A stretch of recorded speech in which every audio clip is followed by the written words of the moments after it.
කොහේ කලබලේ? මේ ආරච්චිගේ රෙදි ගෙදර gift එකක් ඇවිල්ලා. ආරච්චිගේ රෙදි ගෙදරේ? ඔව්. අම්මට. දැන් gift එනවා අපිට. ඔව් සුපිරි. හොඳයි ඉතින් හැබැයි ඉතින් අපි සල්ලි දීලා ගන්න ඕනෙත් නැහැ නේ අපිට. රෙදි ගෙදරින් ඇඳුම් වගේක් වෙන්නේ. ආරච්චිගේ රෙදි ගෙදරේ. ඉතින් ඔන්න ආරච්චිගේ රෙදි ගෙදරින් අපිට gift එකක් ඇවිල්ලා තියෙනවා. ඉතින් ආරච්චිගේ රෙදි ගෙදරින් එනකොට ඉතින් රෙදිය පැය තියෙනනේ. ඔව් රෙදි තමයි. රෙදිනේ? ඔව්. බිසි පෙරමායි දන්නේ නැහැ. බලමු මේන. ආරච්චිගේ රෙදි ගෙදරින් ඉතින් gift එකක් ඇවිල්ලා තිනවා. ඉතින් හතර මං සෙට් එකට ඉතින් හතර මං වීඩියෝ බලලා ඉතින් ප්‍රේක්ෂකයා තමයි නේ. අනිවාර්යෙන් ඒවල පොඩි ව්‍යාපාර ගන්න නේද? අනිවාර්යෙන්. අපි හෙල්ප් එකක් දෙන්න ඕන නේද? ඒගොල්ලන්ට අපි සපෝට් එකක් දෙන්න ඕන අනිවාර්යෙන්. මේ බෑග් එක ගහලා තින්නේ ඒකම තමයි. ආරච්චිගේ පොඩ ලං කරලා පෙන්නන්න. ආරච්චිගේ රෙදි ගෙදර. අනියමයි.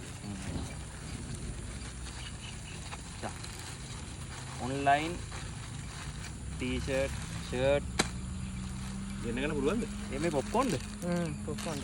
කන්න බෑනේ. පොප්කෝන් නේ? කරලා බලන්න. large එකක් තියෙනවා. හොඳයි මේ. XL එකක් තියෙනවා. XL එකයි large එකයි. ඕක XL ද large ද? මේ large. අතරෙන් ගොඩක් සතුටුයි කියන්න ඕන විශේෂයෙන්ම අපේ ආරච්චිගේ රෙදි ගෙදර සහෝදරයට. සුපිරි. ඉතින් ගොඩක් ස්තුතියි ඉතින් මේ වගේ gift එවනවට. ඉතින් අත්‍තරම අපි අඳින t-shirt තමයි. මේ විදිහටම t-shirt මේවල තියෙනවා. ලස්සනට පැක් කරලා තියෙනවා ඉතින්. ඔයගොල්ලෝනත් ඉතින් t-shirt එකක් ගන්න ඕන නම් ඕඩර් එකක් දාන්න. අපි ඉතින් help එකක් දෙන්න ඕනේ අපේ කොල්ලොන්ට නේද? නම්බරේ තියෙනවද? ඔව්. පොඩ යන්න අනිවාර්යෙන් අයට අපි උදව් කරන්න ඕන පොඩ්ඩක් ලං කරලා මේක පෙන්නන්න. 071යි 74යි 83යි 497 නම්බරේ WhatsApp TikTok Facebook ඔක්කොම ඉන්නවා ඉතින් ආර්ථික රෙදි ගෙදර සර්ච් කරලා බලන්න. ඔන්ලයින් තමයි කරන එක බිස්නස් එක. ඉතින් අපි දෙන්න ඕනේ ඉතින් හෙල්ප් එකක් ඉතින් අනිවාර්යෙන්ම. ඒක ඉතින් ලස්සනයි නේ. සුපිරි නේ. ඔක්කොම නේ. ඉතින් ඇත්තටම සතුටුයි ඉතින්.